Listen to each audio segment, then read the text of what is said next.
Hi, this is Leora Farkovitz.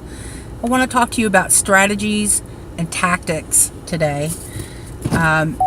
What is the difference between a strategy and a tactic? I used to have this business called Legacy Strategic Development, and I sort of fancied myself a good strategist.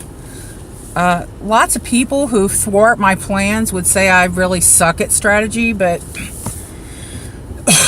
I'll let you decide what you think. I don't have to be right. I'm just going to tell you how I understand it. And you take from it what works for you. A strategy is an overall set of plans. I like to use the example of spinning plates. Let's say, I think his name was Gorba the Greek, right? He used to do this plate spinning act on the Ed Sullivan Show, other 1960s entertainment shows, and he would run out there and he would get all these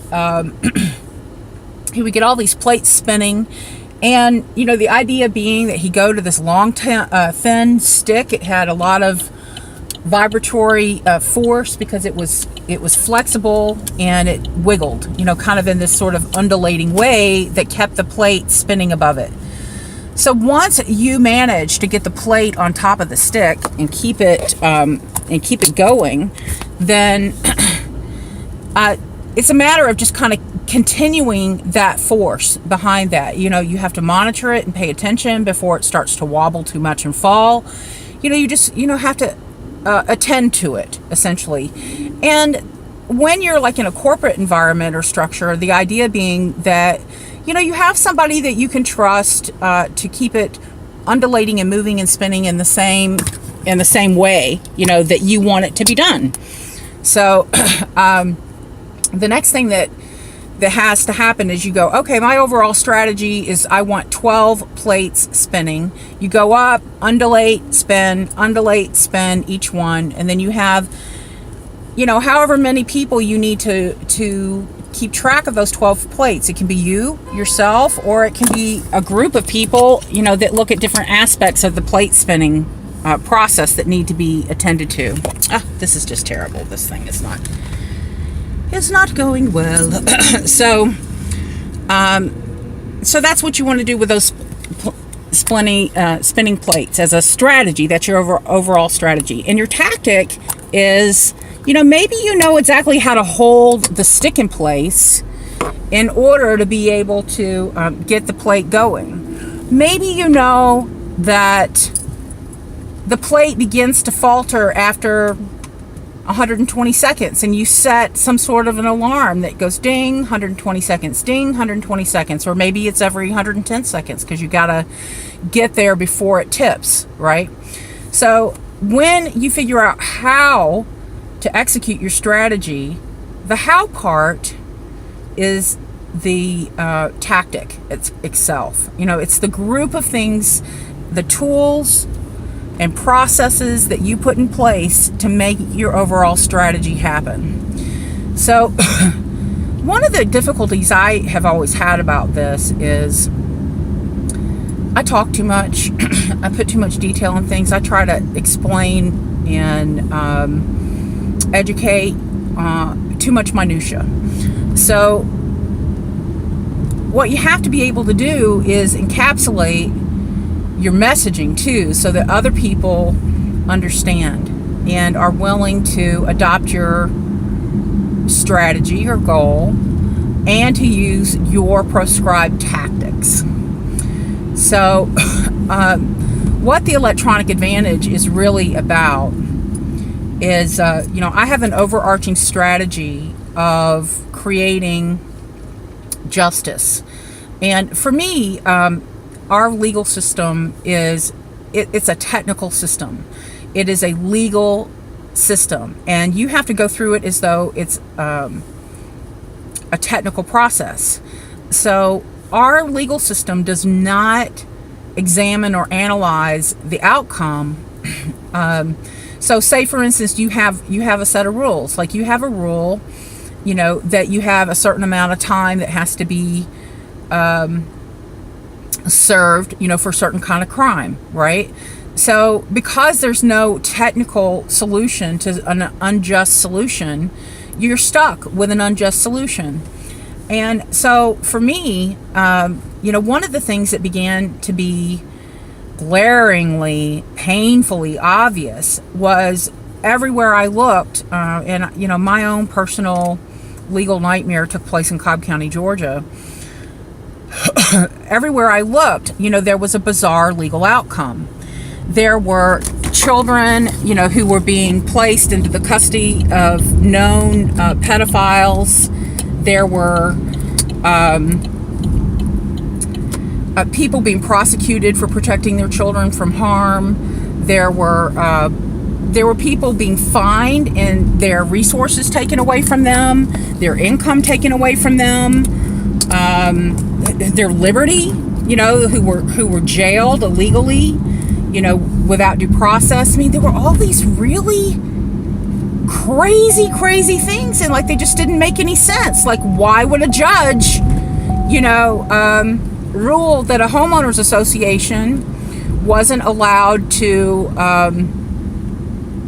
was allowed to sell the property for 1/10 its value without being, having an injunction against it?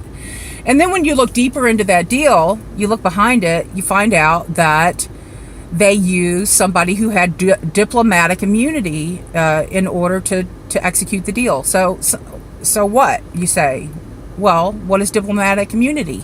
Diplomatic immunity is when you are working between two governments. So say you live in I'm trying to think of something that's not vulgar. Say you live in France, right? And you have an ambassador, and they live here, and they and their family have diplomatic immunity. Well, if they commit a crime, even murder, it doesn't really matter what a diplomat does. If a diplomat commits a crime, probably the worst thing that's going to happen to them is they get sent home and lose their job that has diplomatic immunity as one of its perks. Maybe not even that would happen, right? So if you're using someone who has diplomatic immunity to commission a crime, well, then what does that mean? What's that all about, right? So that happened in one of the cases. I saw somebody establish a money laundering technique. Well, what do they need that money laundering technique for? Well, all their buddies seem to be, normalizing pedophilia. So why is that? So bizarre outcomes in a legal environment they're an indicator of something important. They're an indicator of an unjust system. It's either an unjust system that's at work, corruption, fraud, a criminal enterprise. I mean, there's just some reason, things don't just happen that are unjust. You have to perpetrate an injustice, and you have to know how. It's the same thing as the plate spinning, right? If you have an unjust system, a technical system that is designed only to spin the plates and not to produce, maybe you're supposed to be producing energy by spinning the plates or entertaining. I mean, whatever, the overall objective is, whatever the overall strategy is, it's reflected by its tactics. So, that's what happened in my case. When it very first happened, I thought, oh my gosh, this is crazy. This doesn't make any sense. This is just, just a crazy accident. She must not understand technology. She must not understand domestic violence. She must not understand justice, right? So I start going to figure this out, and I start seeing it's not just that my case has an unjust, bizarre outcome that doesn't make any sense and is in contradiction to all of our criminal laws. It's not just me. It's 10 other people in Cobb County that have bizarre, unjust outcomes. Well, so why do they have bizarre, unjust outcomes? And I started to look into why. they had bizarre, unjust outcomes.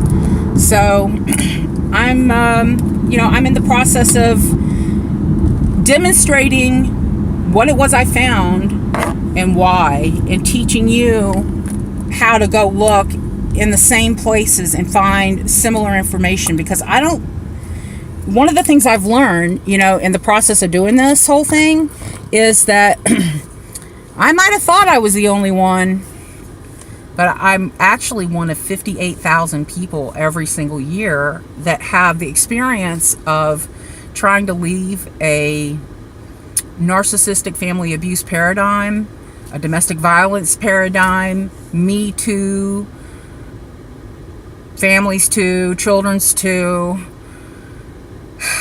They knew. My judge knew. She absolutely knew. She knew for me, and she knew for other people. And this is how I interpret her behavior. Her behavior said to the world, "Fuck you, you stupid bitches. I'm going to make you suffer for not, fill in the blank. For not being the wife and mother society wants you to be, the way that society wants you to do it." They are coercive, in their tactics. You ask me, well, why did you stay? I stayed because I was partners in a multi-million-dollar business with him. I had 3 kids. I had spent my whole life spinning 12 plates and keeping them spinning. I had gone to school. I had traveled the world. I had worked in a corporation. I had started my own business. I had addressed my demons, if you will. Really tried to overcome, any obstacle to my legacy that was going to cause me to fail or my children to fail.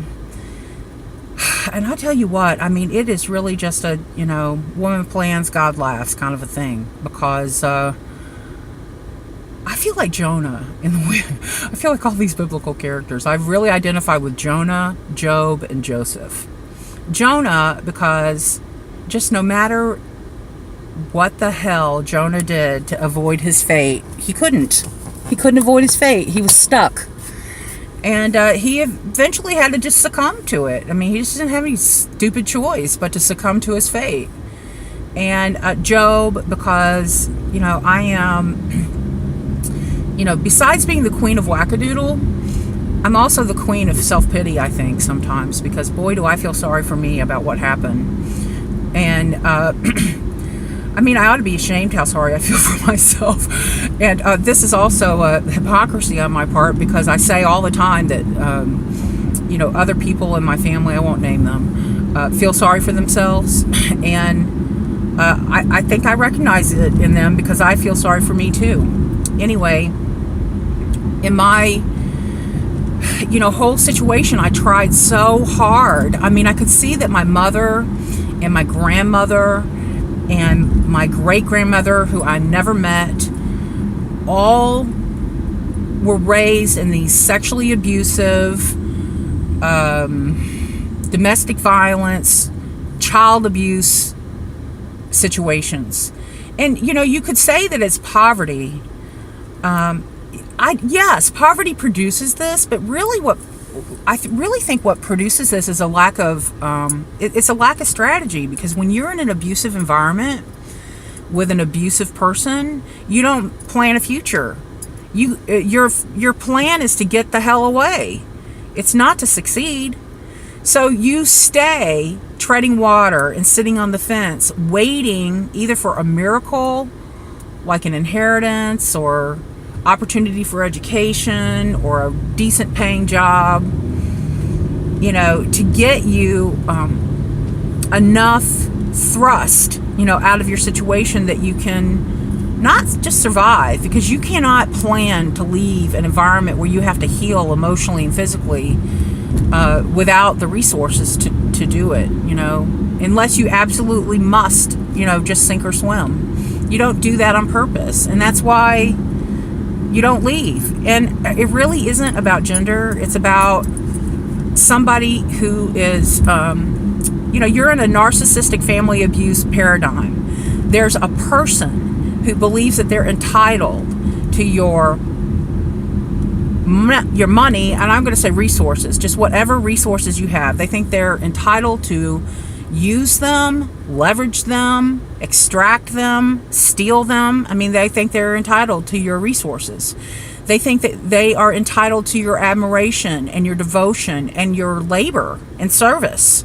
And they will extract that, which is money and time and resources too. Because if you're spending your hours working for someone else for free, then you're not building equity in yourself or your own businesses or your own projects. You're dumping your resources into a lost cause, which is what is any marriage that's predicated on narcissism and abuse and opportunity is investing in a farce. So you get stuck.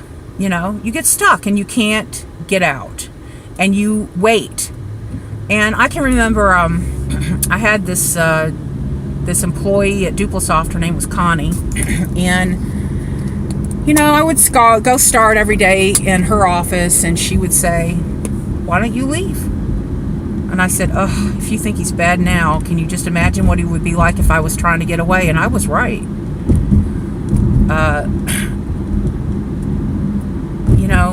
It's a pernicious is the word. It's a pernicious problem. So what you want to do when you develop your strategy and your tactics,